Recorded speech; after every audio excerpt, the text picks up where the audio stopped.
Nah, Amin. kita tetap semangat. Kita akan memulai ibadah ini. Kita akan sama-sama mendengarkan. Kalau yang mau ikut juga boleh. Satu pujian yang akan menguatkan dan mengingatkan kita bahwa jangan pernah lelah bekerja buat Tuhan, melayani buat Tuhan. Karena Roh Kudus yang akan menguatkan kita semua.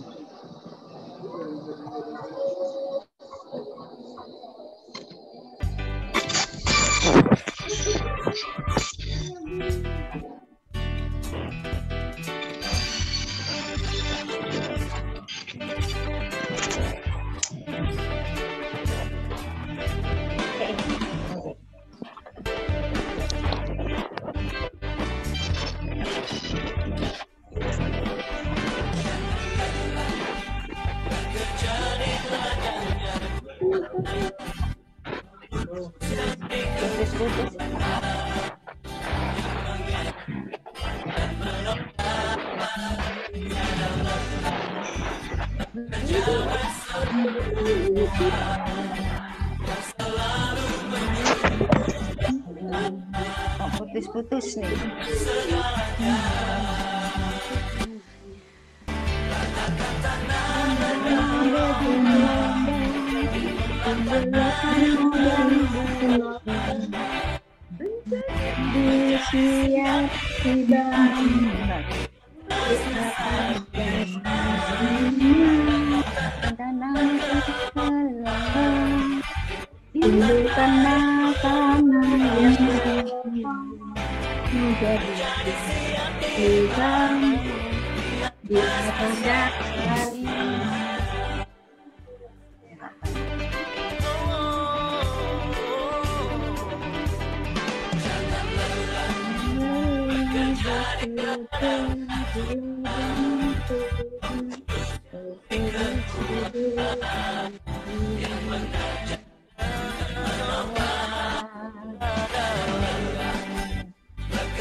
Menjadi siang dibangun di atas dasar iman, katakan tanah bergelombang, timbullah tanah yang berlubang.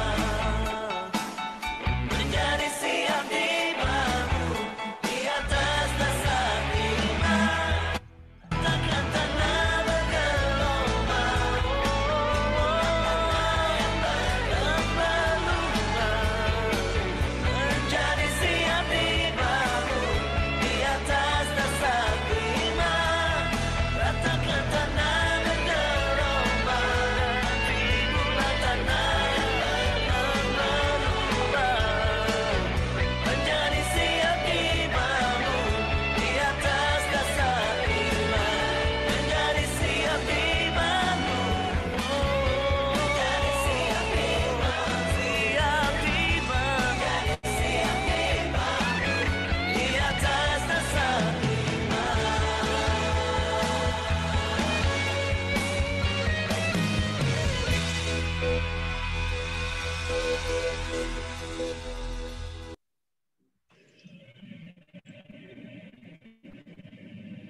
Mari kita sama-sama berdoa. Bapa di surga, terima kasih Bapa, pada pagi hari ini Engkau telah kumpulkan kami semua ibu-ibu KW. Tuhan, pagi ini kami sungguh bersyukur karena belas kasih-Mu menyertai kami selalu. Kau telah berikan kami kesehatan, kekuatan, sehingga kami boleh berkumpul di sini pada pagi hari ini. Tuhan, kami berdoa buat ibu-ibu yang belum sempat bergabung dengan kami untuk mendengarkan firman-Mu. Biarlah Engkau sendiri yang mengetahui akan keberadaannya. Kau saja yang mau menjaga mereka satu persatu. Terima kasih Tuhan Yesus, sebentar kami akan mendengarkan sebagian firman-Mu. Kiranya Tuhan mau pimpin kami dari awal, pertengahan, hingga akhir ibadah ini. Hanya kami serahkan juga hamba-Mu yang akan membawakan firman, Ibu Charlotte, dan juga ibu-ibu lainnya, agar kami boleh, selain mendengar, kami juga boleh melakukan akan firman. Terima kasih Bapa, hadirlah di saat ini bersama-sama dengan kami, karena kami sudah siap untuk mendengar. Terima kasih Bapa, dalam nama Yesus kami berdoa dan bersyukur. Amin. Amin. Ibu-ibu, sebelum kita mendengarkan firman, kita saat ini diberikan kesempatan untuk memberikan dulu yang terbaik buat Tuhan. Biarlah kita dapat memberikan persembahan, ibu-ibu dapat memberikan melalui QR Code yang sudah tersedia, dan Ibu jangan lupa untuk menambahkan angka 6 di belakang nominal yang akan Ibu transfer. Sambil kita mendengarkan satu pujian lagi bersama-sama.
damai dan sejahtera diberikan Tuhan, bawa persembahanmu, tanda sukacitamu. Bawa persembahanmu, ucaplah syukur. Bawa persembahanmu, tanda sukacitamu. Bawa persembahanmu, ucaplah syukur. Ucaplah syukur.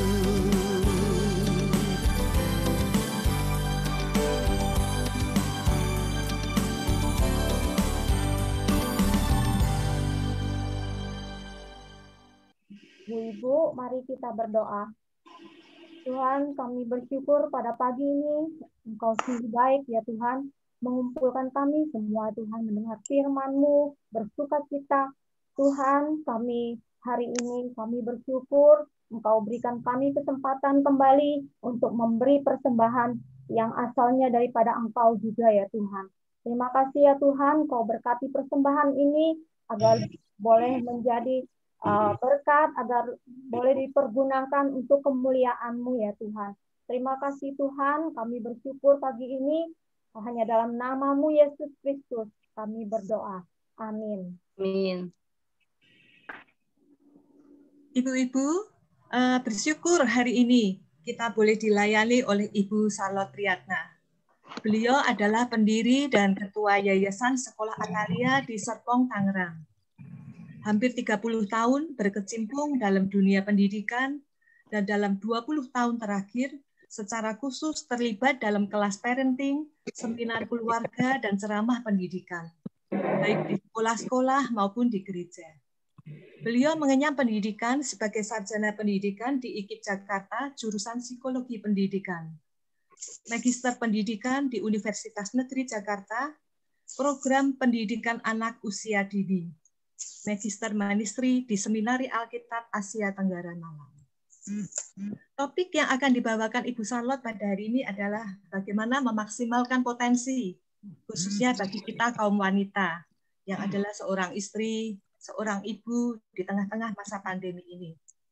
Nanti akan dibuka ruang tanya-jawab seputar topik yang beliau sampaikan.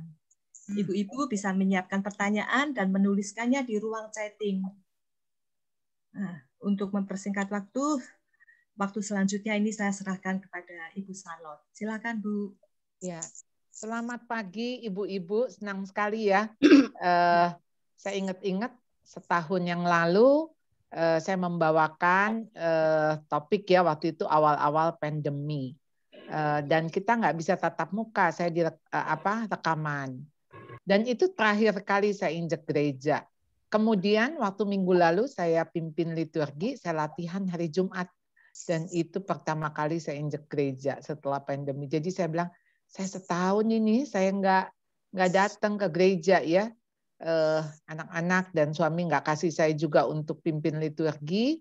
Namun setelah saya divaksin 2 kali, ya saya diizinkan gitu untuk keluar untuk melayani onsite. Jadi ya bersyukur ya. Tuhan menolong saya, walaupun saya komorbid, saya ada diabetes, jadi ya kalau sampai kena kayaknya repot banget ya. Nah, hari ini kita bisa Zoom. Saya senang nih ya, saya ketemu teman-teman lama ya. Rasanya saya, kan kita udah nggak ke gereja nih, nggak ketemu jadinya ya. Sekarang ketemu, lalu ada yang saya nggak kenal, dan bersyukur ya hari ini kita bisa bersama-sama.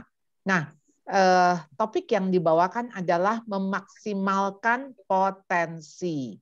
Nah, rupanya kita diciptakan Tuhan nih sebagai penolong, potensinya banyak banget ya yang bisa dikembangkan, yang bisa dimaksimalkan. Tuhan kasih kita 5 talenta, kita harus maksimalkan ya jadi 10. Kalau punyanya cuma 2, nggak apa-apa, jadi 4. Punya 1, jadi 2, ya nggak apa-apa. Pokoknya harus maksimal dan optimal. Tuhan tidak meminta nominal, ya karena nominal itu dari Dia. Tetapi ketika maksimal bisa 100%, itu yang Tuhan minta. Pujiannya juga sama ketika Tuhan memberikan pujian kepada yang 10 talenta dan yang 4 talenta, pujiannya sama persis. Ya, jadi yang Tuhan minta bagaimana kita bisa maksimal. Saya mengajak saudara membuka Amsal 31 ayat 10 sampai 31. Berbunyi demikian ya. Istri yang cakap, siapakah akan mendapatkannya? Ia lebih berharga daripada permata. Hati suaminya percaya kepadanya, suaminya tidak akan kekurangan keuntungan. Ia berbuat baik kepada suaminya dan tidak berbuat jahat sepanjang umurnya. Ia mencari bulu domba dan rami dan senang bekerja dengan tangannya. Ia serupa kapal-kapal saudagar, dari jauh ia mendatangkan makanannya. Ia bangun kalau masih malam, lalu menyediakan makanan untuk seisi rumahnya, dan membagi-bagikan tugas kepada pelayan-pelayannya perempuan. Ia membeli sebuah ladang yang diingininya, dan dari hasil tangannya kebun anggur ditanaminya. Ia mengikat pinggangnya dengan kekuatan. Ia menguatkan lengannya. Ia tahu bahwa pendapatannya menguntungkan. Pada malam hari pelitanya tidak padam. Tangannya ditaruhnya pada jentera, jari-jarinya memegang pemintal. Ia memberikan tangannya kepada yang tertindas, mengulurkan tangannya kepada yang miskin. Ia tidak takut kepada salju untuk seisi rumahnya, karena seluruh isi rumahnya berpakaian rangkap. Ia membuat bagi dirinya permadani, lenan halus dan kain ungu pakaiannya. Suaminya dikenal di pintu gerbang.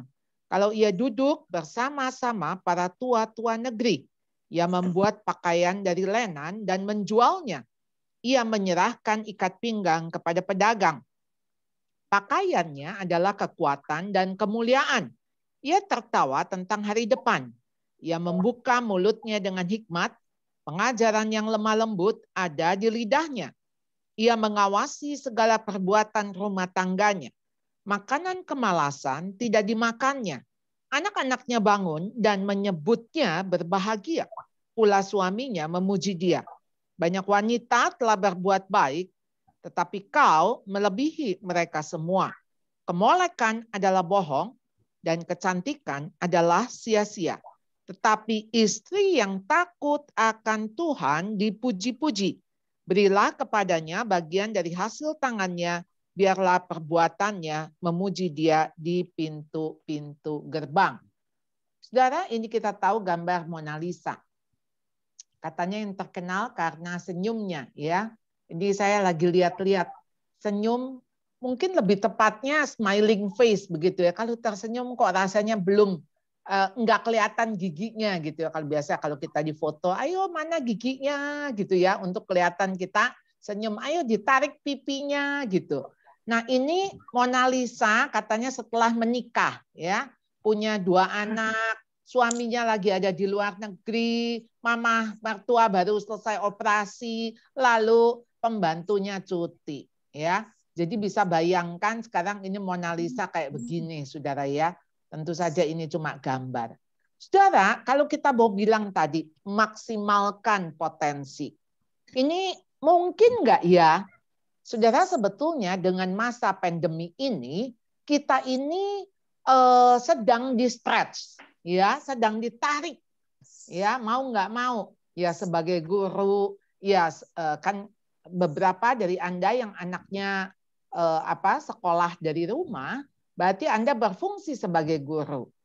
Mungkin pendapatan suami berkurang atau mungkin suami di PHK, mau nggak mau kita yang harus bantu. Saudara, kita udah nambah kerjaan jadi guru, juga jadi asisten rumah tangga. Mungkin karena masa pandemi ini kita nggak mau ada pembantu harian yang pulang pergi keluar masuk ke rumah. Jadi artinya kita mau nggak mau kerjakan juga. Belum lagi masak. Ya rasanya sekarang masak harus 3 kali ya, pagi, siang, malam menyiapkan. Kalau anak sekolah mungkin kita masih bisa free 1 kali karena anak-anak biasa makan di sekolah.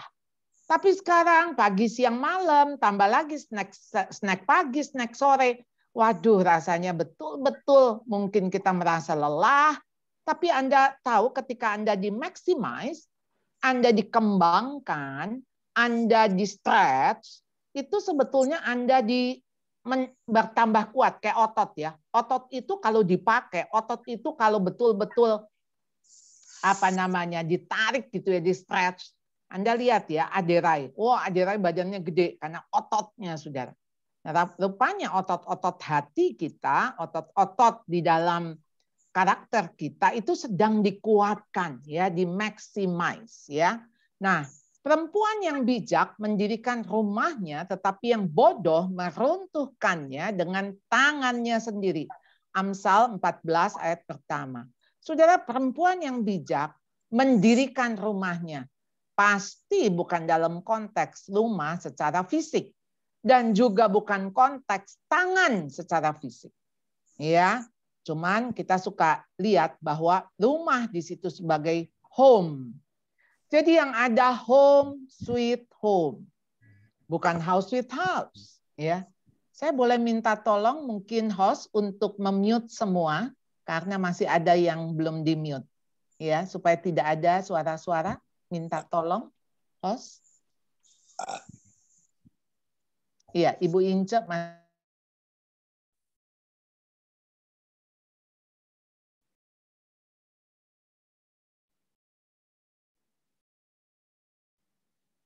Ya, terima kasih. Ya, jadi bukan tangan secara fisik.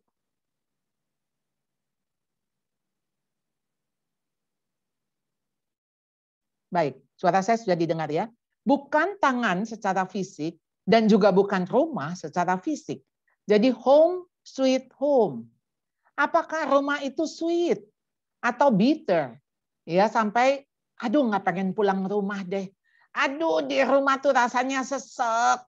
Aduh di rumah tuh. Nah, saudara, itu udah pasti bukan rumah secara fisik. Itu pasti suasana di rumah itu. Suasananya sweet atau suasananya bitter. Ya.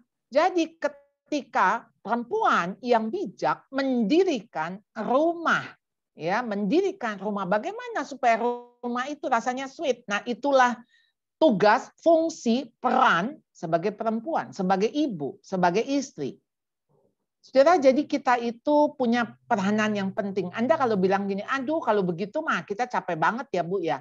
Kok jadinya semua harus saya. No, kita lihat dari sisi yang berbeda. Justru peranan itu diberikan kepada perempuan.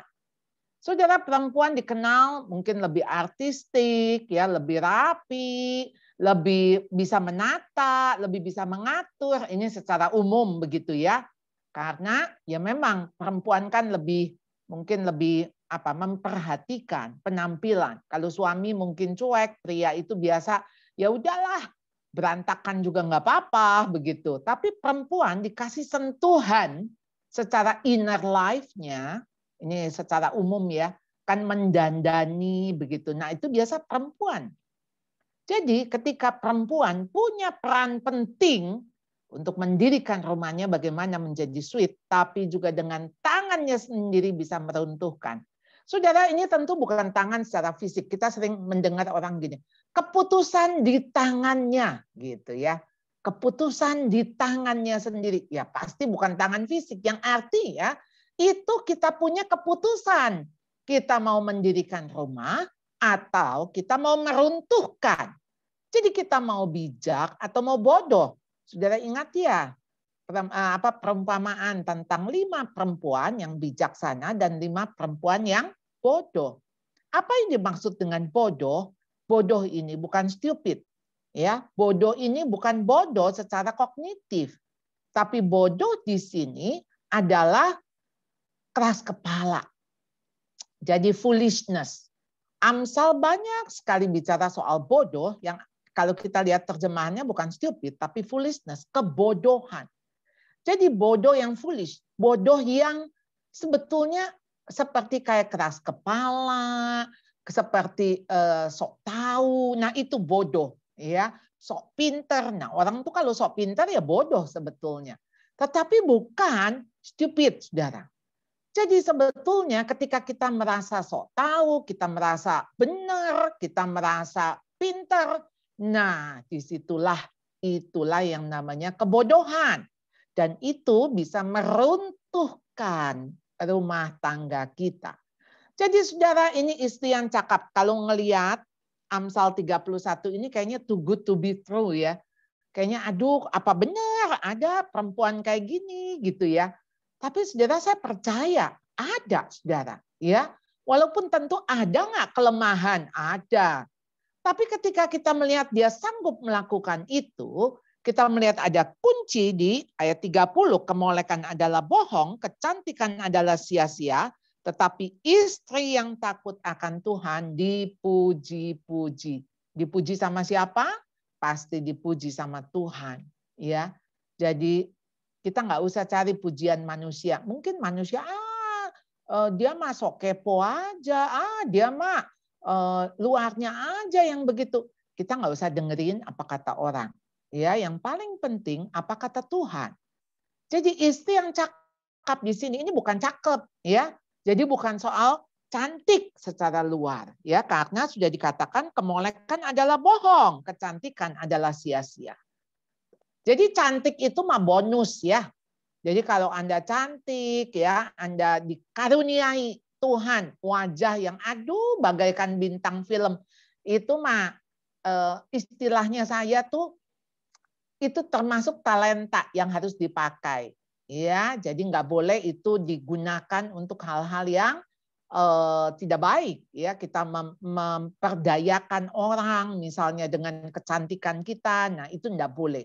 Karena itu bagian dari talenta yang Tuhan kasih dan kita harus pertanggungjawabkan. Punya wajah cantik, bagaimana wajah cantik kita bisa memuliakan Tuhan. Jadi istri yang cakap adalah kalau di NIV tulis noble character, ya. Ini kalau kita lihat ayat di atas di Amsal 31, Amsal untuk Lemuel dari ibunya. Nasihat seorang ibu kepada anaknya Lemuel, raja masa. Ya, diduga raja masa itu adalah Salomo itu sendiri ya. Untuk menentukan kriteria seorang istri nih, cari mantu bagaimana ya. Tentu tadi saya katakan bukan cakep, tapi cakap. Ya, karena memiliki karakter yang mulia, yang agung, yang bernilai. Punya integritas, luar dalam sama. Jadi nggak pakai topeng, ya. Kita nggak luarnya ramah, dalamnya marah, ya. Kita ya apa adanya. Orang mengenal kita dan begitu mereka berkenalan, oh tahu pribadinya atau identitasnya ya begitu kelihatan. Ya, jadi nggak pura-pura, ya. Terhormat karena dia menjaga nama baik dan lebih berharga daripada permata. Kemarin kita sudah dengar khotbah dari Bu Ane soal permata, ya. Bagaimana permata tuh punya 4C, ya, punya color, punya cut, punya karat, ya. Satu lagi cut, color, karat, satu lagi. Nah, ini saya lupa. Oh, clear. Ya, clarity. Clarity itu berarti wah cahayanya. Jadi saudara, permata aja buat kita kayaknya berharga ya. Karena wanita kan seneng pakai permata ya, berlian gitu.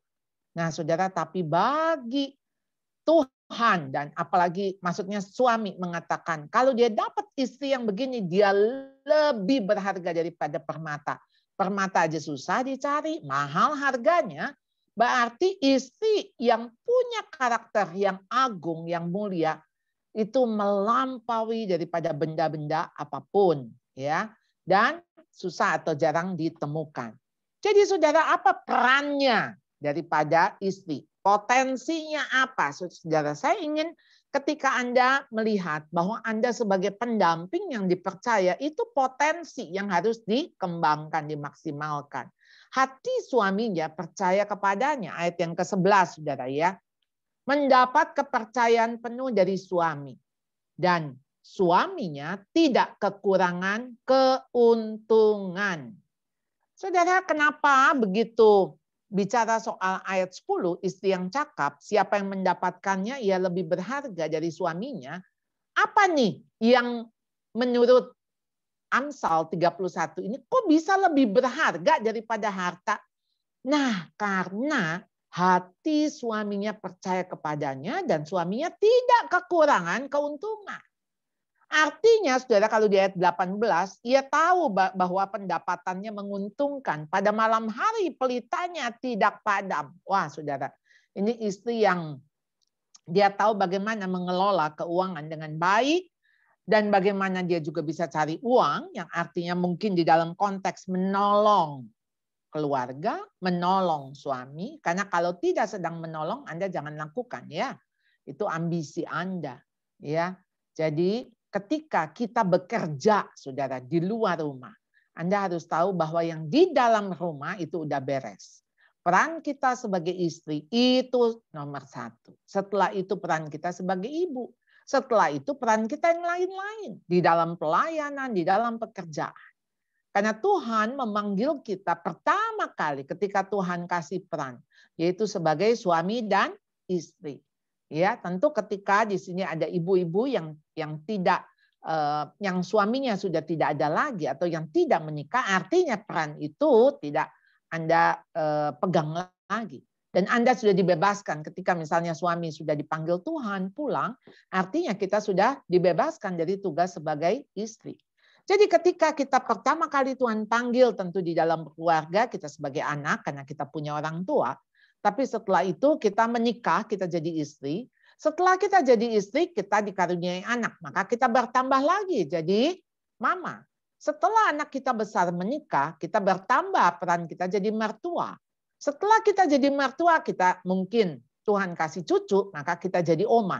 Anda lihat peran demi peran itu kita bertambah. Tapi di sini ketika Tuhan memanggil kita di dalam Kejadian pasal 2, bagaimana Adam, manusia Adam, dikatakan tidak baik kalau manusia itu seorang diri. Akan dikasih penolong yang sepadan. Dan penolong itu siapa? Yaitu istri. Jadi istri harus yang bisa dipercaya. Saudara harus pegang kepercayaan suami. Dan termasuk di dalam kepercayaannya adalah soal keuangan.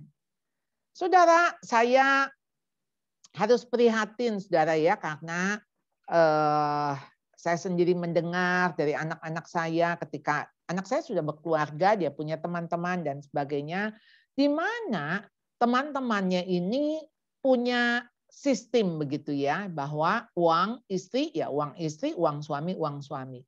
Saya sendiri juga mengcounseling atau mendengar beberapa orang-orang yang punya sistem seperti itu. Saudara, kalau saya membimbing pranikah, ya, ataupun di dalam konteks seminar keluarga, saya selalu mengatakan, tidak ada uangku, uangmu. Tidak ada istilahnya ini saya yang bagian saya itu bagian kamu. Nggak ada. Kalau kayak begitu kita nggak usah menikah, tetanggaan aja. Kita menikah itu prinsipnya satu. Makanya ketika seorang suami meninggalkan ayahnya dan ibunya untuk apa? Bersatu dengan istri. Jadi kata satu ini, satu daging, satu emosi, satu iman, satu keuangan, satu kamar, satu ranjang, satu hati. Nah, saudara, kesatuan itu tentu saja dimulai dari kesatuan hati. Kalau enggak satu hati, mah nggak usah nikah. Dan hati kita di mana hartamu berada, di situ hatimu berada. Hati-hati dengan hati Anda, ya, jagalah hatimu dengan segala kewaspadaan karena dari situ terpancar kehidupan. Jadi saudara, hati kita ini, hati kita condong kemana?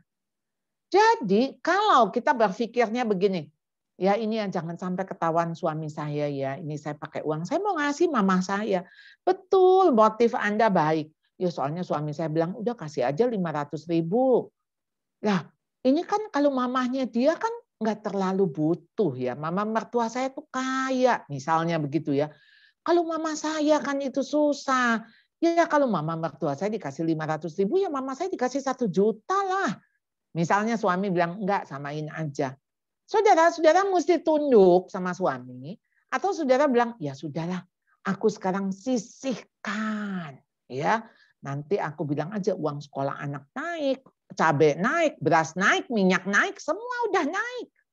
Padahal itu uang itu saya kasih mama, kan bagus, kan baik. Maksud saya kan tidak jahat. Oh, saudara, tetap ketika kita berbohong, apalagi menipu, itu kejahatan di mata Tuhan. Tunduklah. Ya, kalau suami mengatakan begitu, tunduk. Karena Tuhan bisa memberi kepada orang tua kita lewat cara yang lain. Mungkin saudara-saudara kita digerakkan oleh Tuhan dan sebagainya. Artinya, saudara, ketika ini dilanjutkan dengan ayat 12, berbuat baik kepada suami dan tidak berbuat jahat sepanjang umur. Saudara, kenapa kata berbuat baik ditegaskan lagi dengan tidak berbuat jahat?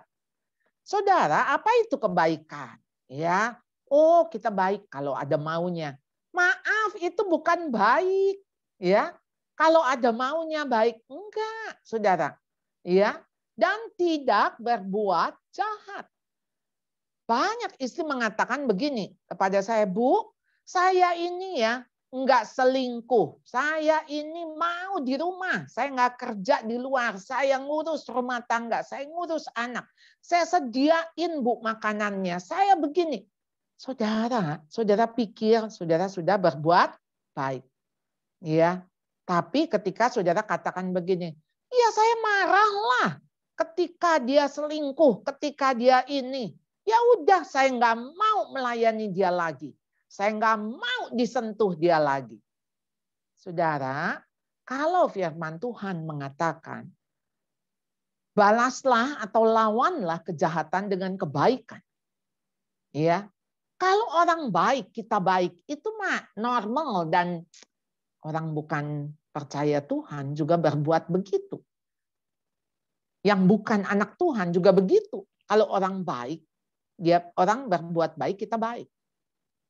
Pernah mendengar orang seperti ini ngomongnya ya. Kalau dia baik, gue bisa lebih baik dari dia. Kalau dia jahat, gue bisa lebih jahat dari dia. Saudara, menurut saudara ini orang baik apa jahat? Karena waktu dia bilang kalau dia baik, gue bisa lebih baik dari dia. Saudara, itu nggak baik. Saudara, itu mah sombong. Saudara menyombongkan. Lalu ketika dia bilang kalau dia jahat sama gue bisa lebih jahat. Ya ampun, berarti jahatnya banget atuh. Saudara, ketika Tuhan katakan begini, berbuat baik kepada suami dan tidak berbuat jahat. Saudara, bagaimana kita jadi istri yang tetap tulus, tetap jujur, tetap hormat kepada suami? Karena kita menghormati Tuhan. Kita tunduk kepada suami karena kita mau tunduk kepada Tuhan. Itu aja alasannya. Jadi gini, saya nggak tunduk kepada suami kalau suami saya jahat. Saudara, gini, kalau dia suruh Anda melakukan hal-hal yang jahat, maksudnya hal-hal yang melawan firman Tuhan, tentu Anda nggak boleh lakukan. Karena prinsipnya kita tunduk kepada kita tunduk kepada suami, di mana kita saat itu sedang tunduk kepada Allah.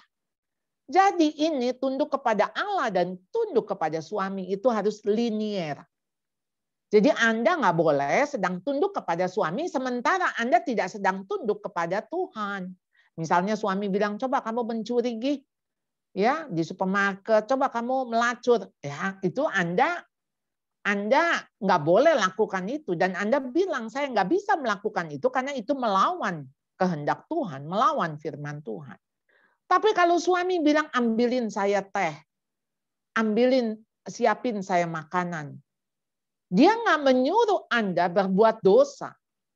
Tapi Anda sebel aja sama dia. Anda lagi kesel, Anda lagi ya sakit hatilah intinya. Saudara, kata Tuhan apa? Lakukan karena itu Anda berbuat baik. Ketika firman Tuhan mengatakan hendaklah engkau menjadi garam dan terang. Ya, untuk apa, saudara? Supaya ketika perbuatan baikmu itu membuat orang melihat Bapa yang di surga dan memuliakan Bapa. Jadi berbuat baik kita itu supaya orang bisa melihat Allah ya yang hidup di dalam diri kita. Jadi saudara, bagaimana sih kita bisa menjadi istri yang bisa berbuat baik, tidak berbuat jahat, sekalipun suami kita jahat. Kita nggak mampu kalau kita di luar Tuhan. Kita nggak akan punya kekuatan. Ya, karena kekuatan kita sumbernya memang hanya dari Tuhan. Jadi kita minta kasih Tuhan yang boleh ada di dalam hati kita, yang melampaui segala akal dan pikiran. Jadi kasihnya, karena kasih itu menutupi segala kejahatan. Kasih itu menutupi segala dosa. Jadi kasih, hanya kasih saudara yang bisa memampukan kita membalas kejahatan dengan kebaikan. Nah, saudara, ketika dia menjadi pendamping, apa yang bisa dimaksimalkan? Yang kedua, menjadi penyedia bagi seisi rumah. Saudara, dia bangun kalau masih malam, lalu menyediakan makanan untuk seisi rumah. Dia bangun yang pertama saat yang lain masih tidur. Baginya makanan di pagi hari sangat penting bagi keluarganya. Jangan sampai Anda dibangunkan oleh anak-anak, "Ma, bangun Ma, aku mau sekolah. Ma, belum ada makanan, Ma." Saudara, dia bangun kalau masih malam, artinya pasti masih gelap. Subuh. Dan dia orang pertama, yang lain masih tidur. Jadi saudara, jangan sampai kita nonton drama Korea sampai jam 4 pagi, kita bangunnya jam 10. Anak udah berangkat, suami udah berangkat. Nggak apa-apa kalau itu Anda sedang sakit. Nggak apa-apa banget. Tapi itu bukan kebiasaan Anda. Yang artinya pasti Anda bangun siang karena kebutuhan. Bukan karena keinginan. Jadi waktu Anda menjadi penyedia bagi rumah tangga, di situ kita dimaksimalkan saudara oleh Tuhan. Bagaimana kita menjadi penolong. Penolong, karena kita mau menyediakan. Waktu mau menyediakan, bersedia direpotin enggak? Ya pastilah, namanya juga penyedia, artinya bersedia, available, availability, sesuatu yang sebuah karakter yang membuat kita sebetulnya siap sedia untuk menolong, availability. Jadi kapan aja, artinya ketika kita siap, ketika kita bersedia, inilah kita menjadi penyedia. Ia tidak takut kepada salju untuk seisi rumah karena seluruh isi rumah berpakaian rangkap. Sudah bisa antisipasi. Karena balik lagi, kita tidak santai-santai, lalu tunggu nanti ada badai, baru kita, ngapain ya di sini ya? Oh no. Dia tahu bagaimana dia antisipasi. Jadi ini seluruh isi rumahnya berpakaian rangkap, tidak takut salju, tidak takut kedinginan. Berarti dia sudah prepare. Saudara, bagaimana di dalam konteks kita juga menabung, ya? Ini bagian yang daripada preparation. Sehingga dengan tabungan itu kita juga bisa menolong orang. Dengan tabungan itu kita juga bisa kalau ada apa-apa itu bisa kepake. Jadi saudara, kenapa kita tuh harus hemat, ya? Hemat itu mama saya itu waktu saya kecil pernah kasih saya semacam bukan quotes lah, tapi menurut saya ini hikmat ya. Mama saya ngomong begini, orang tuh jangan pelit ya, tapi mesti hemat. Kalau hemat definisinya apa? Pelit buat diri sendiri, tapi royal buat orang lain. Karena kita pelit buat diri sendiri, artinya kita punya lebih gitu ya, untuk kita bisa bagikan kepada orang lain. Nah itu hemat. Ini ada yang terbuka, bisa tolong di mute lagi nih. Saya minta hostnya ya. Ya, oke. Ibu Lili Darmaji yang tadi terbuka.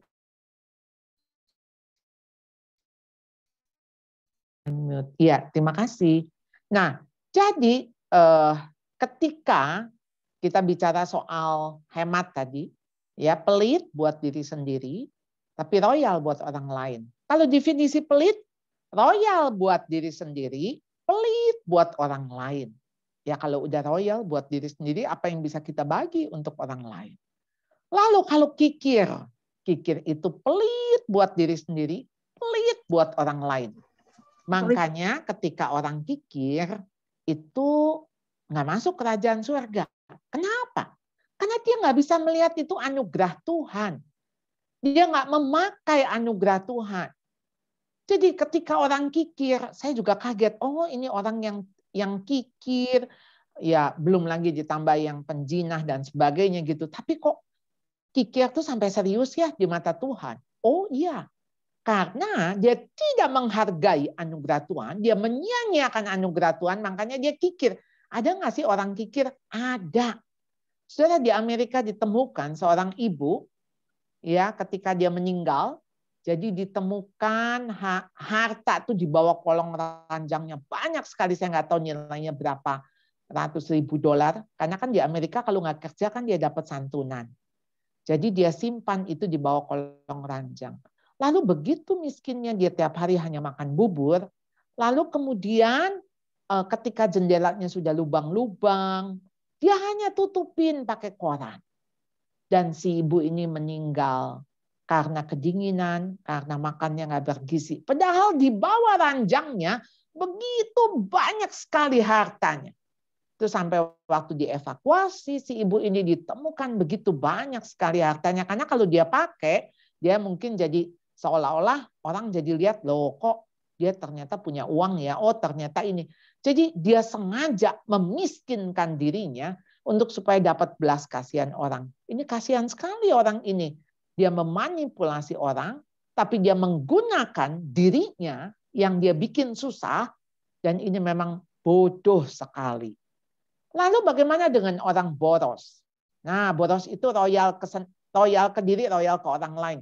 Ya pastilah tidak ada yang bisa disimpan. Jadi saudara, ayo kita menjadi penyedia. Yang ketiga, saudara, ketika menjadi pengatur rumah tangga, dia membagi-bagikan tugas kepada pelayan perempuan. Mengatur pekerjaan rumah tangga dan tidak menyerahkan urusan sebagai istri atau ibu kepada pelayan. Saudara, jelas dia wanita sibuk, wanita karir. Nanti akan saya jelaskan bagaimana dia dengan tangannya dia membuat begitu banyak hasil karya. Oleh karena itu dia harus punya pembantu-pembantu. Dan pembantu ini tidak diberi tugas untuk dia yang mengatur. Ya, pembantunya yang mengatur, tapi si ibu ini tetap mengatur. Jadi dia tidak menyerahkan urusan sebagai istri atau sebagai ibu kepada pelayan. Dia nggak mau itu mbaknya yang lebih dominan, yang oh hari ini saya nggak mau ya bikin sayur asam, saya maunya bikin kari. Ya nggak bisa, siapa yang jadi kepala di sini. Jadi dia ngatur pekerjaan rumah tangga, ya. Dia atur itu, dia bagi-bagikan, ya, tapi sebagai ibu, sebagai istri dia tidak serahkan. Artinya ketika ada asisten rumah tangga, yaitu untuk membantu. Jangan sampai pembantu Anda lebih tahu kesukaan makanan suami Anda. Waktu Anda bilang, si bapak mah nggak suka pedas. Aduh ibu, kemarin tuh si bapak makan sambal saya, cabainya 10, habis bu, bapak tuh makan banyak. Justru kalau ibu yang masak, si bapak nggak makan. Nah, jangan sampai ya. Atau ketika ditanya anak kita, siapa yang paling kamu sayang? Cus, suster. Waduh, kalau dia lebih sayang kepada babysitternya, kepada mbaknya, dan bukan kepada ibunya, itu pasti mendukakan hati kita, bukan? Pekerjaan kita yang lain boleh diganti oleh orang lain. Anda sebagai direktur, Anda sebagai owner, bisa diganti. Maksudnya artinya untuk melakukan fungsinya. Tapi sebagai istri dan sebagai ibu kan Anda nggak mau disubkon. Nggak mau ada istri lain bagi suami atau ibu lain bagi anak Anda. Dan apa yang dia lakukan? Dia mengawasi pekerjaan rumah tangga dengan rajin. Makanan kemalasan tidak dimakannya. Jadi saudara, dia rajin di sini ya. Yang artinya saudara, dia juga melakukan. Jadi dia bukan santai-santai, buka-buka YouTube 2 jam, sementara makan siang nggak ada, lalu pembantunya cuman ya yang adanya, rumah berantakan. Bukan saudara. Dia mengawasi. Artinya ketika dia bagi-bagikan tugas kepada pelayan, dia juga memonitor. Dia memonitor, dia mengawasi. Dia akan mengevaluasi apa yang sudah dilakukan oleh pelayan-pelayannya. Dan dia tidak malas. Ya mau bikin pelayan-pelayannya rajin. Ya ini nyonyanya mesti rajin. Ya kalau nyonyanya nggak rajin, nggak diawasi, ya nggak heran lah asisten rumah tangganya juga malas. Artinya dia tidak menunda gesit cekatan karena dia tahu banyak hal yang harus dilakukan. Yang keempat, dia bekerja keras dan cerdas. Ia mencari bulu domba dan rami dan senang bekerja dengan tangannya. Ia membeli sebuah ladang yang diingininya dan dari hasil tangannya kebun anggur ditanaminya. Ia mengikat pinggangnya dengan kekuatan. Ia menguatkan lengannya. Tangannya ditaruh pada dentera, jari-jarinya memegang pemintal. Saudara, begitu banyak kata tangan di dalam perikop ini. Tangan, luar biasa ya. Tangan, makanya tadi kenapa Amsal 14 ayat yang pertama, dengan tangannya perempuan membangun rumahnya dan dengan tangannya dia meruntuhkan rumahnya. Saudara, tangan ini yang mesti dimaksimalkan. Bukan tangan untuk memukul anak, bukan tangan untuk ya sekedar untuk melakukan kesenangan kita. Rasanya kalau tangan kita nggak berfungsi, ya atau membuat kita berdosa, justru kita minta Tuhan ya penggal tangan kita, asal kita bisa masuk surga. Jadi buat apa kalau kita utuh tangan kita tapi kita nggak masuk kerajaan Allah. Jadi kenapa tangan kita adalah tangan yang bekerja. Waktu Anda bekerja, ini bekerja bayangin saudara ya, dia cari bulu domba dan rami, ini pasti dia ada beternak begitu ya, lalu dia beli sebuah ladang, ini berarti dia berkebun ya, lalu ia kemudian juga menaruh jari-jarinya memegang pemintal. Ini luar biasa dimaksimalkan kemampuan tangan Anda. Saudara, saya senang bikin kue. Ya, jadi kalau kemarin ini Bu Anya sempat ngomong-ngomong soal siomay. Itu siomay itu resep mama saya dan biasanya yang bikin juga mbak saya. Tapi saya dengan tangan saya bikin satu kue yaitu bitter ballad. Ya, saya senang sekali. Jadi artinya begini, saudara, rupanya saya tuh kan masa lalu saya itu ternyata sampai sekarang tuh jadi ini loh untuk ini ya. Waktu kelas 5 SD, saya tinggal dengan tante saya yang jualan kue. Itu sehari bisa 25 macam dia bikin kue. Jadi saya kelas 5 SD itu udah bangun jam 4:30, tugas saya menggoreng. Lalu saya pulang sekolah, saya bantuin lagi. Sampai kira-kira jam 6-an tuh udah beres. Lalu setelah jam 6-an pergi lagi ke toko ngambil sisa kue. Kira-kira jam 8 saya baru makan, habis itu saya baru belajar. Jadi saya tinggal di rumah tante. Saya pikir waktu itu saya tinggal gratis, jadi saya harus bekerja, membantu begitu. Nah, tapi herannya ya, justru di saat itu di kelas 5 itu saya juara 2. Herannya makanya orang tuh harus ditekan ya baru melejit, bukan terjepit. Nah, saudara, tugas saya tuh bikin kueku ya. Dulu tuh kueku, saudara, bukan kueku yang merah-merah, kueku yang bulat tuh, yang isinya kentang ya.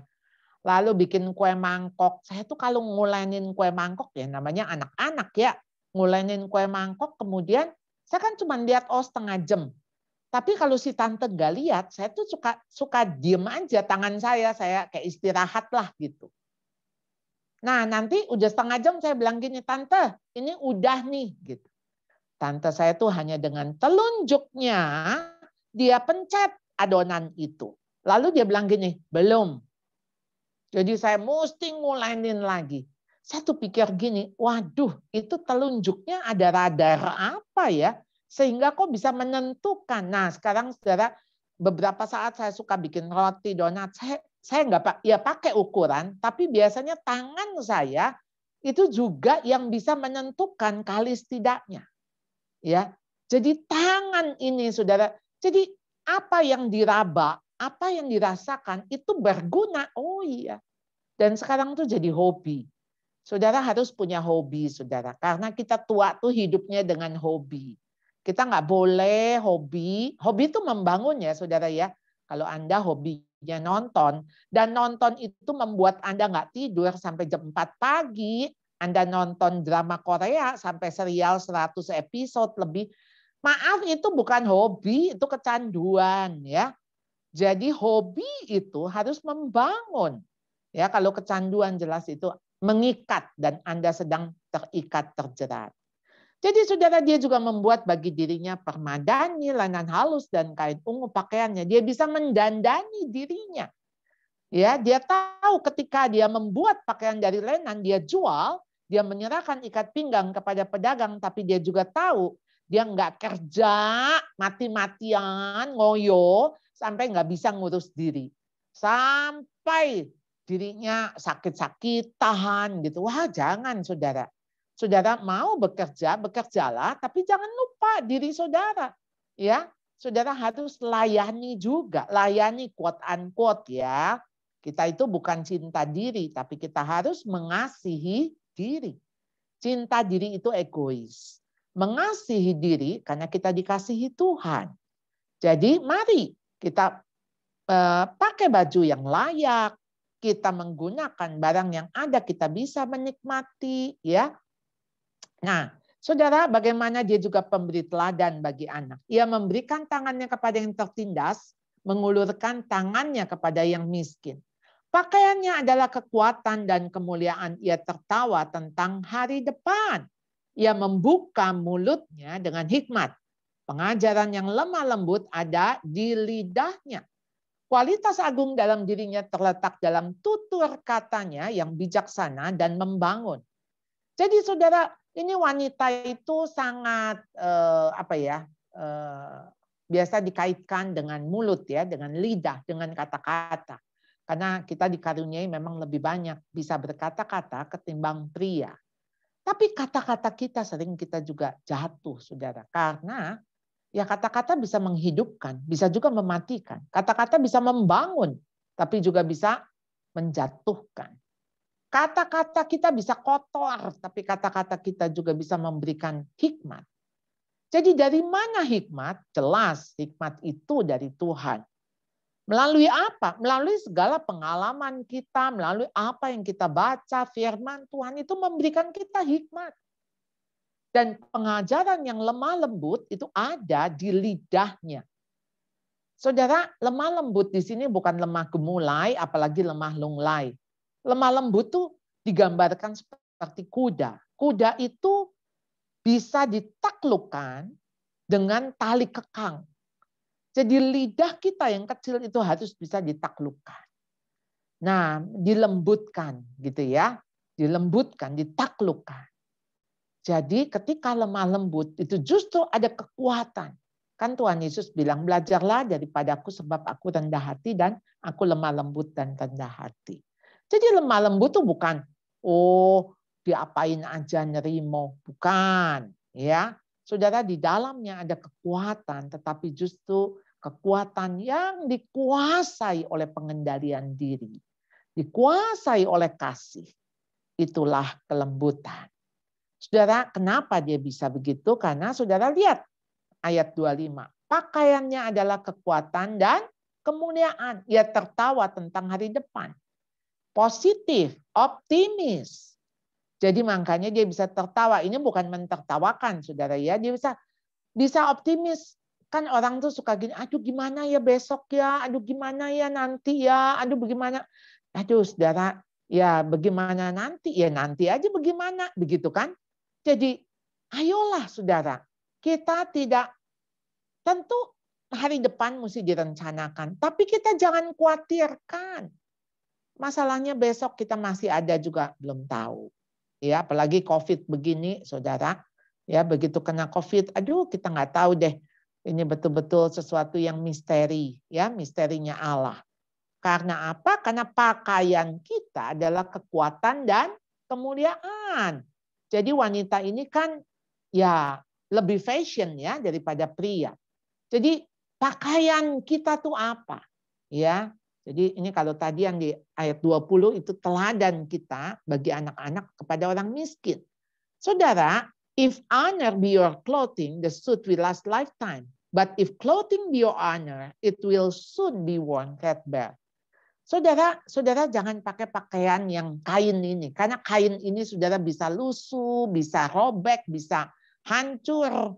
Tapi pakaian kita itulah kehormatan kita. Itu pasti akan abadi. Tapi kalau pakaian kita yang jadi kehormatan kita, nah ini akan hancur. Makanya artinya gini, wah saya mesti beli baju yang bermerek, wah saya mesti pakai baju yang indah-indah. Saudara, itu akan binasa, nggak abadi. Jadi kehormatanlah yang jadi pakaian Anda. Kekuatan dan kemuliaan. 1 Petrus 3 ayat 1-4. Demikian juga kamu, hai istri-istri, tunduklah kepada suamimu, sebab supaya jika ada di antara mereka yang tidak taat kepada firman, mereka juga tanpa perkataan dimenangkan oleh kelakuan istrinya. Jika mereka melihat bagaimana murni dan salehnya hidup istri mereka itu. Perhiasanmu janganlah secara lahiriah, yaitu dengan mengepang-epang rambut, memakai perhiasan emas, atau dengan mengenakan pakaian yang indah-indah. Perhiasanmu ialah manusia batiniah yang tersembunyi dengan perhiasan yang tidak binasa yang berasal dari roh yang lemah lembut dan tentram yang sangat berharga di mata Allah. Saudara, bagaimana roh yang lemah lembut dan tentram itu akan menguasai perilaku Anda sehingga perilaku Anda murni dan saleh. Itu yang bisa memenangkan hati suami. Ya, perhiasan kita jangan yang lahiriah, tapi yang batiniah. Jadi perhiasan manusia batiniah, 2 Korintus 4 ayat 16. Sebab itu kami tidak tawar hati. Tetapi meskipun manusia lahiriah kami semakin merosot, semakin peot, melorot, pokoknya semua, saudara ya, yang serba jelek, enggak apa-apa. Namun manusia batiniah kami harus dibaharui dari sehari ke sehari. Batiniah kita yang segar, yang bugar. Pernah ngelihat orang 80-an, wah kakek nenek, wah dansa-dansi. Kita sampai bilang, waduh ini waktu dia dansa kayak umur 40-an. Umur 80 kayak 40, saudara. Itu pasti dia nariknya sudah dari muda ya. Makanya ketika 80-an dia bisa narik sebegitu baiknya, bagusnya sekalipun dia umur 80 tahun. Tapi pernah ngelihat ada orang 40 tahun kayak 80 tahun. Aduh, nggak ada semangat. Ngeluh, ini sakit, itu sakit. Ayolah saudara, kita ini manusia batiniah kita yang punya roh yang lemah lembut dan tentram itu, di mana kekuatan itu datangnya dari Allah, ya.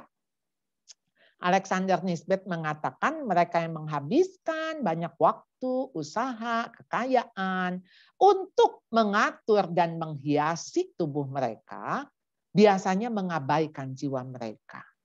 Biasanya membiarkannya dalam kondisi yang kotor, yang kacau, yang tidak teratur, yang jorok.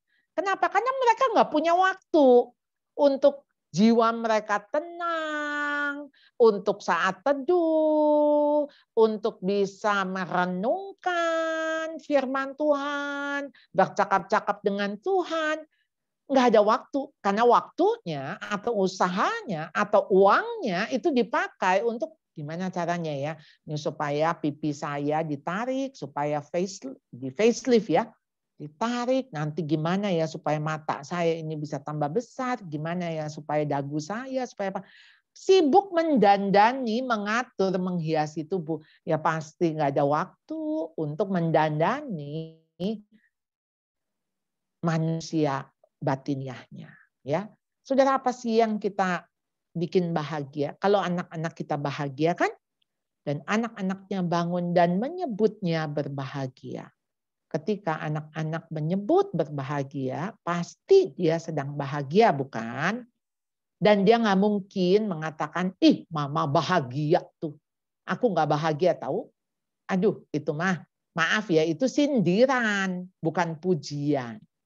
Tapi ketika anak-anak bisa berbahagia karena dia tahu dia membahagiakan ibunya dan dia melihat ibunya berbahagia yang juga membahagiakan anak. Wah, luar biasa ya, ini kebahagiaan sejati. Pula suaminya memuji dia.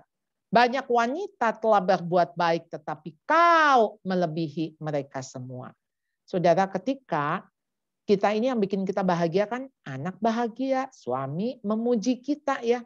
Kita paling senang mungkin kalau kita dibilang engkaulah wanita satu-satunya. Ya, walaupun kita sadar mamahnya juga perempuan, adiknya perempuan, ciciknya perempuan. Tapi ketika dia mengatakan engkaulah satu-satunya yang paling aduh, itu rasanya kebahagiaan kita ya. Pula suaminya memuji dia, banyak wanita telah berbuat baik tetapi kau melebihi mereka semua. Saudara, pujian siapa yang kita cari? Ketika suami memuji, itu kita maksimal di dalam potensi kita. Tapi ingat saudara, pujian yang mana yang kita cari? Pujian yang dari Tuhan. Rumusnya karena kita takut akan Tuhan. Istri yang dipuji-puji adalah istri yang takut akan Tuhan. Sampai di sini kita akan diskusi. Silahkan. Terima kasih Ibu Sarah.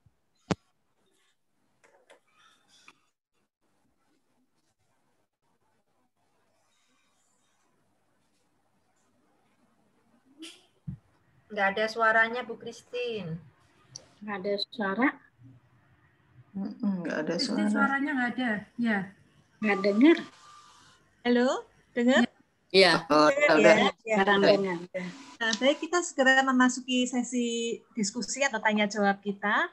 Waktu yang diberikan untuk tanya jawab ini hanya 20 menit, jadi kita bisa manfaatkan sebaik mungkin ya, mumpung ada Ibu Salo di tengah-tengah kita ya.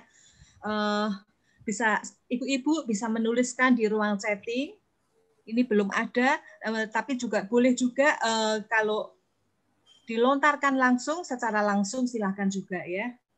Saya Bu Christine, oke. Silakan Bu Rona. Oke, shalom Bu Charlotte. Shalom. Saya Rona. Saya mau tanya, bagaimana cara mengetahui potensi diri kita dan dapat digunakan untuk masa depan dan memuliakan Tuhan? Serta gimana kita bedakan potensi dan hobi? Terima kasih. Iya. Saudara kan bertanya bakat dan minat Anda. Karena ketika Tuhan kasih kita potensi begini, misalnya Anda lihat ya, anak punya nggak potensi untuk waktu Anda punya baby? Anda lihat nggak dia punya potensi, dia bisa lari. Anda harus lepas dia, latih dia jalan. Ya, sekalipun waktu dia mulai berdiri, dia jatuh. Atau waktu dia jalan satu langkah, lalu kemudian dia jatuh. Jadi waktu dia diberi kesempatan untuk melatih dia jalan.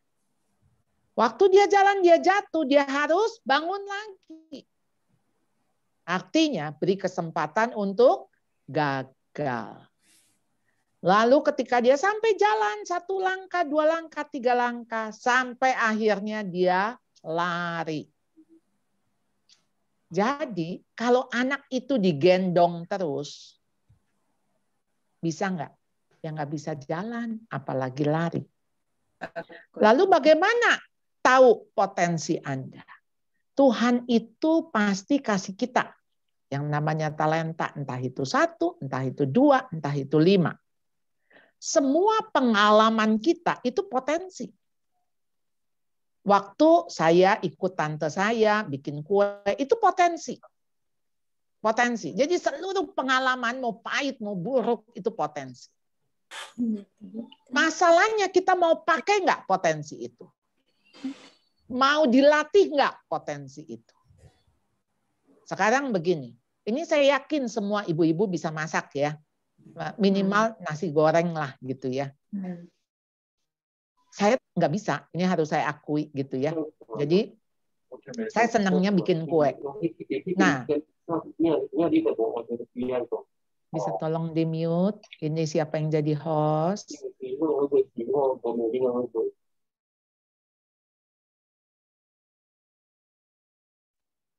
Ya, terima kasih. Tolong yang jadi host, ini maaf ya, bisa Ibu Guru ya. Jadi kalau ada yang bocor atau apa langsung ya di itu ya, di mute. Thank you. Nah, jadi gini, potensi itu ya nggak langsung jadi begitu baik langsung lari kan enggak. Jadi harus dilatih, jadi harus dikasih kesempatan untuk dikembangkan, begitu Bu. Lalu sekarang gini, Tuhan tuh nggak audible. Misalnya Rona, kamu bisa bikin roti. Nah, sementara kita nggak punya pengalaman ini. Nah, pelan-pelan, misalnya kita mulai dari menu dulu. Saya suka makan roti. Makanya kenapa sebetulnya saya suka bikin kue, karena saya suka kue. Paham nggak? Jadi apa yang menjadi kesukaan, minat kita, itu akan berhubungan dengan bakat kita. Misalnya gini, saya tuh nggak minat untuk bunga-bungaan gitu. Pernah sih SMP gitu kan, SMP, SMA kali ya, kita bikin kayak bunga di vas, lalu gimana itu bunga. Nah, saya tuh nggak minat, tapi ya maksudnya bisa nggak? Ya bisa, tapi ya nggak minat. Artinya potensi itu saya nggak kembangkan. Dulu tuh saya di SMP, karena sekolah putri semua, saya sekolah di Ursula. Nah, jadi tuh prakaryanya tuh kalau nggak jahit, masak. Nah, kalau buat masak, karena saya sebelumnya sudah dengan tante saya waktu di SD, jadi saya rasa saya paling jago lah gitu ya. Kalau teman saya kan goreng tahu sama dia dilempar, ya. Kemudian kalau sama saya nih goreng tahu nih, saya bilang nih tangan saya jari saya deketin ke minyak. Teman saya gini, ih hebat amat, dia nggak tahu saya 2 tahun kerjaannya ngegoreng melulu ya. Udah kena percikan minyak goreng mah udah jangan ditanya. Lalu jahit, saya nggak suka, tapi ya kan mesti selesai. Jadi bikin blus tuh 1,5 tahun baru jadi. Ya karena nggak suka. Jadi ya rupanya Tuhan juga kasih kita tuh minat. Minat itu dikasih. Paham nggak? Jadi maksudnya minat bisa bertumbuh, tentu minat itu bertumbuh melalui pengalaman, melalui ya kayak mama saya tukang kue, berarti mama saya, emak saya jualan kue. Jadi saya tumbuh di dalam keluarga tukang kue. Jadi itu minat. Mungkin kalau saya tumbuh di keluarga tukang jahit baju, mungkin saya jadi muncul minat saya di jahit baju begitu. Ya. Jadi ayo, apa nih yang Bu Rona lihat sepanjang hidup? Saya tumbuh di tempat seperti apa? Apa yang memberikan pengaruh saya? Minat saya apa? Tulisin aja dulu. Misalnya saya minat sekali di bidang apa? Art, seni. Nah, saya tuh nggak punya tuh. Saya kalau ngelihat batik dari ujung ke ujung kayaknya sama, itu batik. Jadi saya nggak bisa bedain tuh batik bagus, batik jelek, nggak bisa. Tapi ya artinya memang saya nggak tumbuh di dalam pengalaman untuk berbatik-batikan gitu. Mungkin kalau saya tumbuh di keluarga pembatik, keluarga apa, mungkin saya pasti punya potensi itu, ya. Oke, terima kasih Bu Salot. Terima kasih. Iya. Satu pertanyaan di chat Bu Salot Ya, dari Ibu Dewi. Hemat yang baik, apakah itu artinya punya tabungan, tetapi juga murah hati terhadap diri sendiri maupun orang lain? Iya. Gini, tadi kan hemat kalau mau gampangnya kan definisinya pelit buat diri sendiri, tapi royal buat orang lain. Artinya karena kita kemurahan hati itu, maksudnya murah hati tentu ketika hati kita gampang sekali ya untuk tergerak ya, untuk murah gitu, jadi nggak mahal gitu. Kan kalau pakai kata murah hati. Jadi gampang tergerak untuk bisa memberi kepada orang lain. Nah, punya tabungan itu bagian dari tentu ketika Anda bisa menghemat. Kalau Anda bisa menghemat, misalnya begini ya, kita punya pilihan mau beli sepatu yang harga 10 juta, bisa. Sama mau harga 500.000, bisa. Ya. Lalu kemudian Anda bilang, oh kalau gitu yang 500.000, iya. Tapi kalau 500.000 ternyata itu sepatu, bikin sakit, gampang jebol. Ada nggak ya 500.000 yang gampang jebol atau apa? Itu namanya bukan hemat. Jadi hemat itu misalnya Anda beli nih sepatu 1 juta. Tapi 1 juta itu Anda bisa pakai 5 tahun. Nah artinya 1 tahun itu kan Anda 200.000 dong. Nah, 200.000 Anda bagi 360 hari. Misalnya anggaplah Anda pakai 200 hari karena sepatu itu Anda akan pergi tiap-tiap hari. Berarti kan sehari 1.000 perak. Paham nggak maksud saya? Jadi bukan soal di harganya. Kadang-kadang kan kita ngelihat, wah murah nggak? Murah, murah. Beli murah banyak. Kayak saya ya. Saya tuh kadang-kadang kalau murah saya ngeborong. Tapi habis itu expired. Habis itu saya lupa. Habis itu aduh, makanya sekarang saya udah latihan. Beli barang cuman boleh 2. Artinya 1 saya pakai, 1 cadangan. Udah nggak boleh lebih deh. Saya mesti melatih diri saya. Saya cuman pikirnya begini, jangan-jangan besok kiamat ya, minggu depan Tuhan Yesus udah datang ya. Jadi nggak perlu menimbun barang, nggak perlu untuk serakah ya. Nah, jadi tentu dari situ kita bisa menyisihkan buat orang lain, ya. Punya tabungan ya. Kira-kira ngerti ya? Paham, Bu. Ya, next. Gini Bu, ada pertanyaan. Bagaimana kita bisa tahu apakah kita ini sudah memaksimalkan potensi kita atau masih belum? Atau sebenarnya sudah maksimal tapi masih kita maksimalin, Bu? Maksimal tuh kayaknya sih buat saya nggak ada batas. Jadi misalnya begini ya, perumpamaan talenta. Kan yang dikasih 2 jadi 4, yang dikasih 5 jadi 10. Kan dia kembaliin tuh kepada tuannya 10. Saya yakin kalau tuannya bilang, nih saya kasih lagi kamu 10. Dikembanginnya berapa? 20. Jadi pokoknya maksimal itu tuh nggak ada batas. Ya, terus saja kerjakan, terus saja sampai Tuhan panggil kita. Ya artinya gini, semampu, sebisa, the best of you. Nah, gitu dah. The best of you, yang terbaik yang kamu bisa lakukan.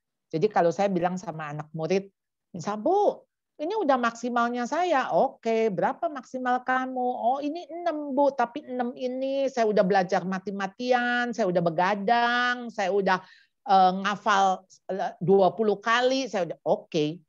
Berarti itu sudah 10-nya kamu. Walaupun angkanya 6. Tapi saya bilang, kamu cari mana yang kamu maksudnya bisa yang lebih gitu.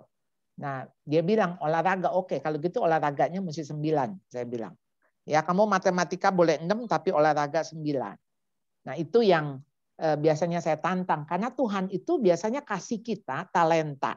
Talenta yang mana nih? Kan kita nggak semua nih, nggak semua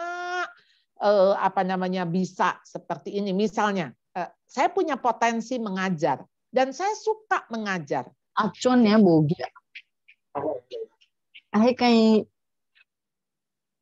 Oke, ya. Saya suka mengajar sehingga ketika saya mengajar, istilahnya ya, misalnya begini, saya sama orang saya nggak kenal aja, kalau saya ketemu di bus, saya ketemu itu pergi sama-sama, saya bisa ngajar. Maksudnya itu tuh seperti sesuatu yang didorong dari diri saya, ya, untuk saya melakukan, dan ketika saya melakukan itu ada kepuasan. Lalu bagaimana kita tahu bedanya dengan hobi? Nah, jadi saudara, sebetulnya hobi itu kan lebih kepada aktivitas yang membuat kita refreshing. Setelah kita melakukan hobi itu, kita tuh rasa ringan, rasa segar. Jadi misalnya gini, Anda udah seharian capek kerja, tapi karena Anda hobi main badminton, Anda pergi tuh main badminton. Nah, waktu main badminton, Anda rasa capek enggak? Ya capek dong, maksudnya kan pakai fisik ya. Tapi Anda lebih fresh kan? Maksudnya Anda kan jadi rasanya, asik nih, gue main badminton gitu. Sama kayak suami misalnya pulang kerja capek, tapi dia main sepeda. Main sepeda sampai ke Mozia, main sepeda sampai 2 jam. Tapi pulang lebih segar gitu loh. Itu hobi. Hobi itu akan membuat kita tambah refresh. Makanya kenapa nonton drama Korea sampai jam 4 pagi, mas saya bilang bukan hobi ya. Habis jam 4 pagi mah udah kita ngantuk, habis itu kita jadi sedih, habis nonton drama Korea ya. Sedih, lalu melo. Itu namanya bukan hobi ya. Hobi itu mesti membuat Anda lebih segar, membangun gitu sih. Oke? Ya, Bu, ini ada satu di chat dari Ibu Ani. Sebentar ya, habis ini Bu Dian ya. bagaimana menghadapi anak yang sudah pacaran tetapi tidak bisa dinasehati orang tua bahwa boyfriend-nya tidak sepadan dengan anak kita.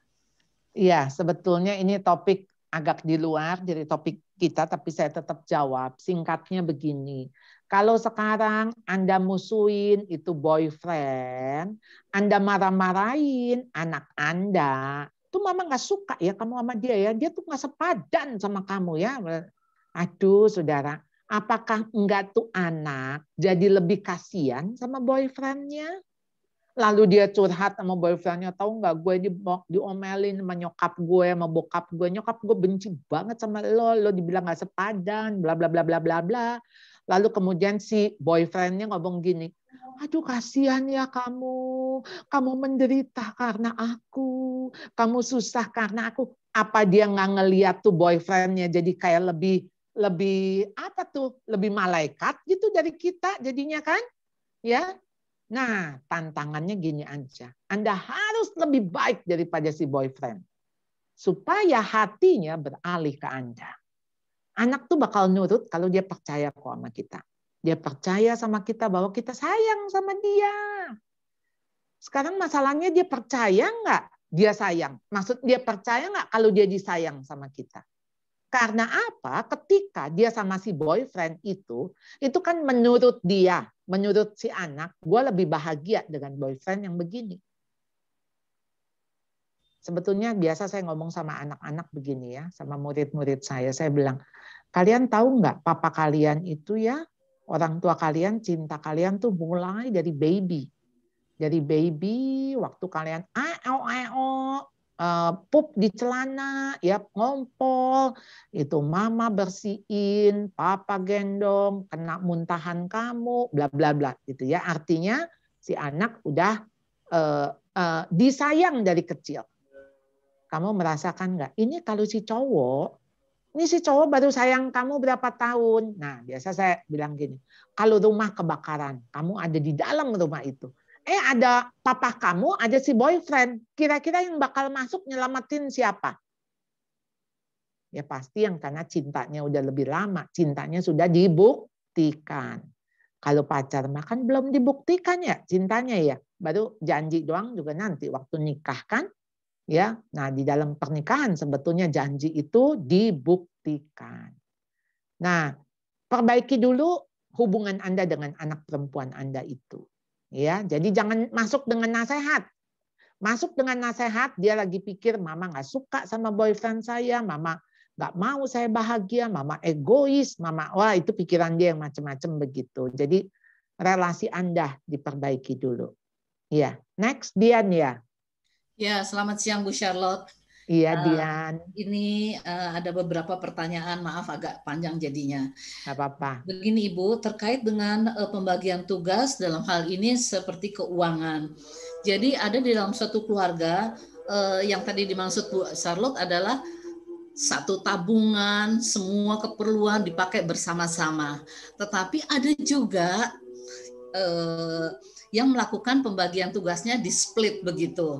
Bahkan sampai keuangannya juga di split. Sebenarnya tujuannya untuk mengantisipasi karena mereka berdua mempunyai tugas yang masing-masing sudah disepakati dan dijalankannya memang secara keuangan sendiri-sendiri begitu. Nah, terkait dengan keadaan semacam itu, kondisi semakin banyak berubah Bu Charlotte. Jadi level anak-anak kami, keponakan kami, dan terutama anak-anak milenial ini, mereka memandang tugasnya tidak seperti kita lagi yang seperti tadi Bu Charlotte katakan. Pembagian tugasnya sangat strict sekali, bahkan di dalam soal keuangan pun mereka juga memang lu punya tabungan, gua punya tabungan. Begitu. Sehingga masing-masing sangat secure sekali dengan usaha yang mereka lakukan. Kenapa ini dalam konteks menikah ya, Dian? Anak-anak yang mau menikah. Iya. Anak yang menikah. Iya, yang anak milenials ya. Iya, betul. Ya. Terus kenapa begitu? Karena antisipasi mereka cukup tinggi terkait dengan situasi yang berbeda dengan seperti zamannya kita. Bahkan anak-anak tersebut itu tidak mau bekerja di dalam di bawah tekanan dan tidak mau ribet, sehingga pekerjaan rumah tangga kalau suami ya jangan diskapkonkan dong ke pembantu, tetapi coba ibunya sendiri yang melakukan. Tapi keadaan berubah. Yang dilakukan ya mereka harus subkonkan urusan-urusan tertentu karena suami merasa bahwa kondisinya lebih baik suami dan istri bekerja. Itu permintaan kondisi terakhir semacam ini, Bu Charlotte. Jadi benar tadi apa yang disebut Bu Charlotte mengenai Alexander Nisbet itu. Waktunya habis bekerja, waktunya habis untuk usaha. Lalu bagaimana mereka memanage kehidupan keluarga mereka? Pertanyaan saya, bagaimana mengantisipasi kondisi tersebut? Kedua, bagaimana memberikan semacam konseling kepada anak atau kepada keponakan kita yang memang kondisinya sangat berubah dari zamannya kita. Itu aja Bu Charlotte, terima kasih. Thank you Dian, teman lama ini. Jadi begini prinsipnya ya, namanya satu dompet itu bukan dompetnya satu, bukan satu account. Artinya satu keuangan itu, artinya begini, saya punya account, suami saya punya account, saya punya dompet, saya punya ATM, suami saya punya ATM, masing-masing kita tahu. Tetapi kita tahu ini uang kita. Uang kita. Jadi artinya bukan uangmu sehingga kamu boleh pakai seenakmu dan kamu tidak perlu melapor gitu. Maksudnya tentu dengan jumlah yang besar gitu.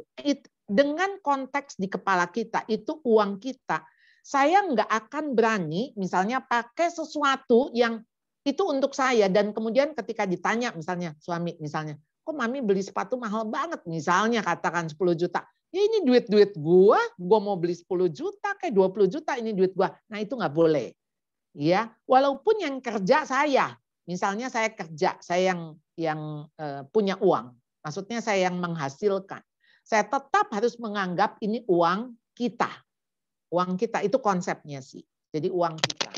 Nah, jadi saya kan bingung ketika ada sepasang suami istri datang sama saya gini. Istrinya bilang gini, Bu, saya mah seneng banget kalau sampai suami saya traktir saya. Nah, traktir? Iya. Kita tuh kalau makan aja, Bu, kita bayar masing-masing. Jadi kalau suami traktir saya seneng. Nah itu tuh maksud saya gini, aduh ngapain nikah? Ya dong, pakai traktiran, mestinya kan siapa aja bayar itu uang kita gitu. Dan kita nggak usah sungkan minta uang. Aduh ini uang udah habis loh. Kemarin soalnya ternyata dadakan ini. Dan kita percaya suami juga pasti akan memberi. Yang artinya kita juga tahu uangnya berapa. Nggak ditutup-tutupin si suami bilang, lu nggak usah tahu akun gua berapa. Nah itu menurut saya bukan kesatuan hati. Jadi kita tahu suami kita punya uang berapa. Suami juga kalau mau tahu duit kita juga kasih tahu gitu loh. Ya. Lalu dengan millennials yang tadi pembagian fungsi. Maksudnya subkon gini, peran kita jadi istri. Nah peran kita jadi istri kan kita nggak mau ya. Jadi pembantu kita jadi istri keduanya suami kita kan kita nggak mau. Jadi tentu saja ketika misalnya kita bilang hari ini masakin itu sayur asem ya Bapak suka sama sayur asem kamu ya nggak apa-apa dong kita nyuruh.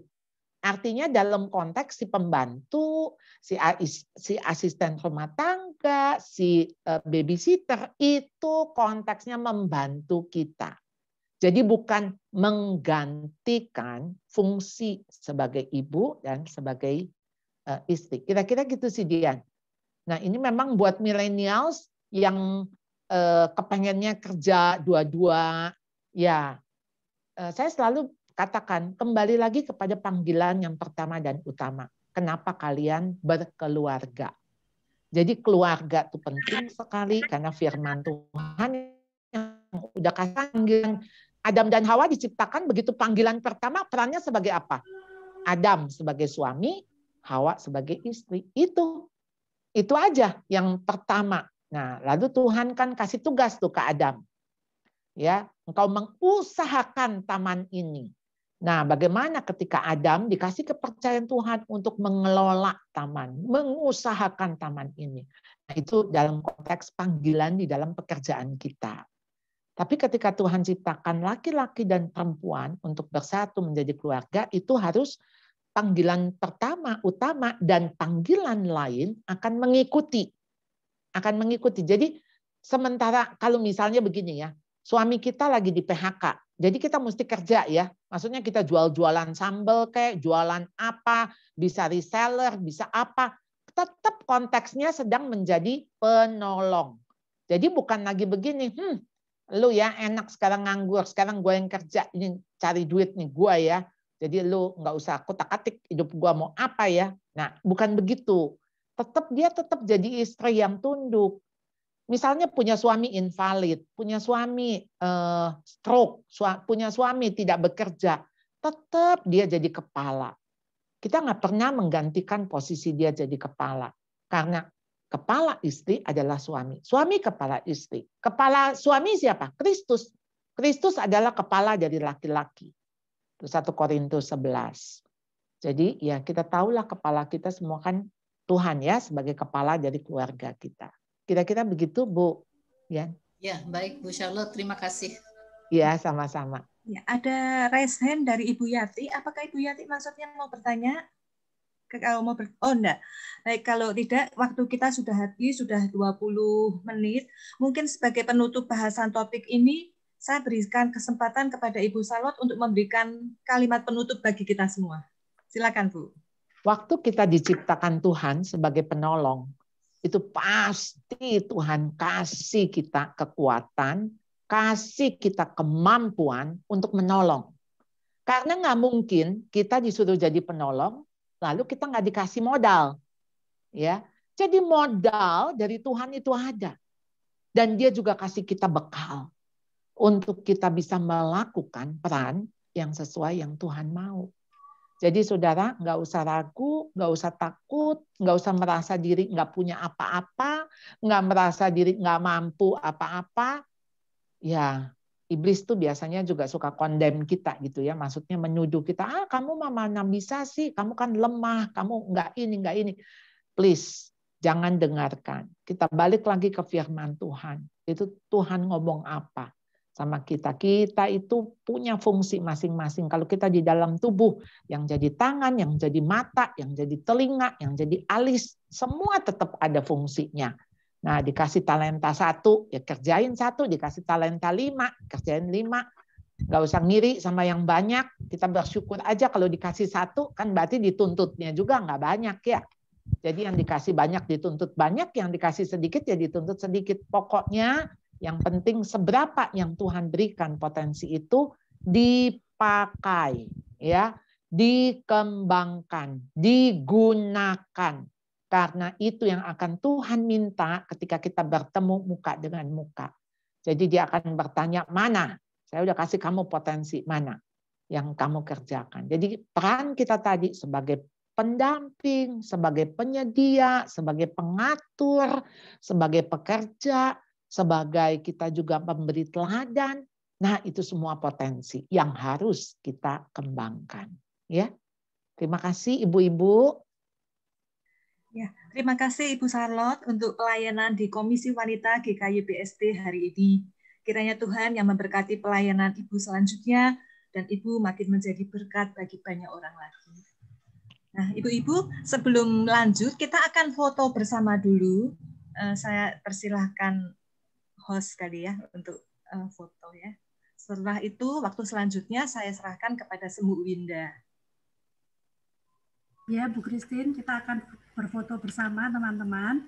Jadi mohon yang masih videonya belum dibuka, tolong dibuka sebentar untuk berfoto bersama. Karena ada 3 seat, jadi ditahan sebentar ya untuk 3 kali foto. Yang pertama ya, ini ya seat pertama. Silakan semuanya senyum. 1, 2, 3. Gimana changer?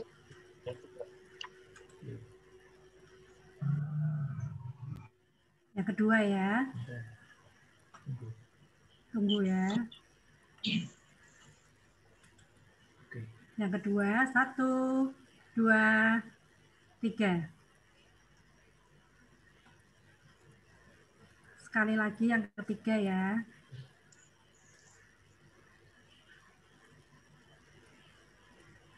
Satu, dua, bentar.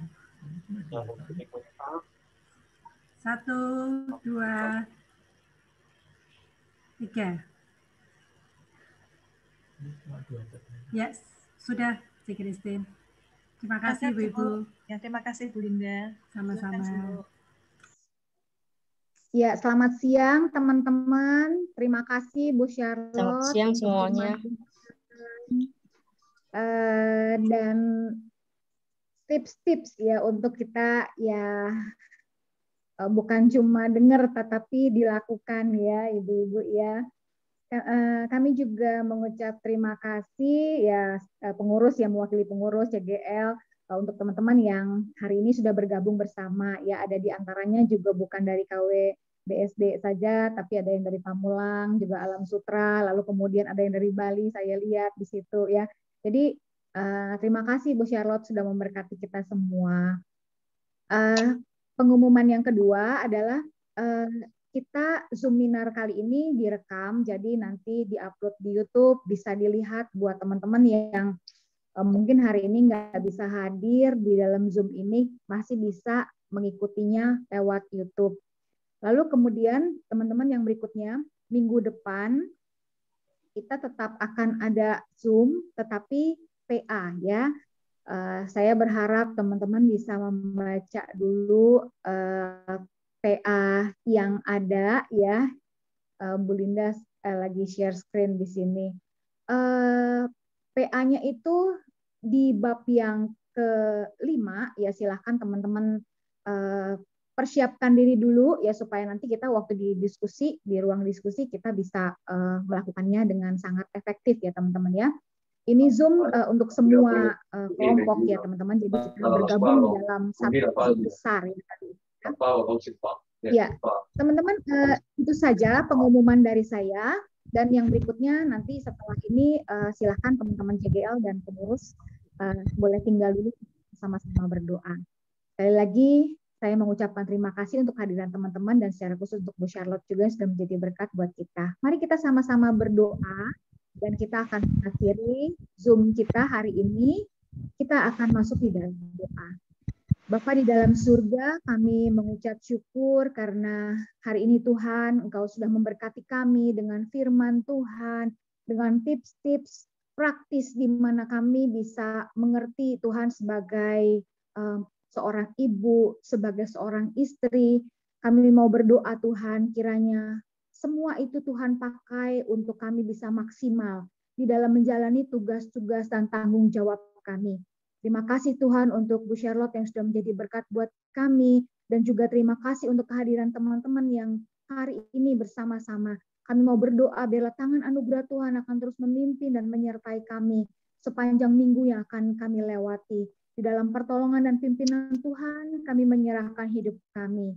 Dalam nama Tuhan Yesus kami berdoa, kami bersyukur. Amin. Tuhan Yesus memberkati kita semua. Sampai ketemu minggu depan, teman-teman. Ya, terima kasih. Terima kasih Bu Charlotte. God bless you. Terima kasih Bu Charlotte. Terima kasih Bu Charlotte. Thank you Bu Charlotte. Thank you. Itu Linda.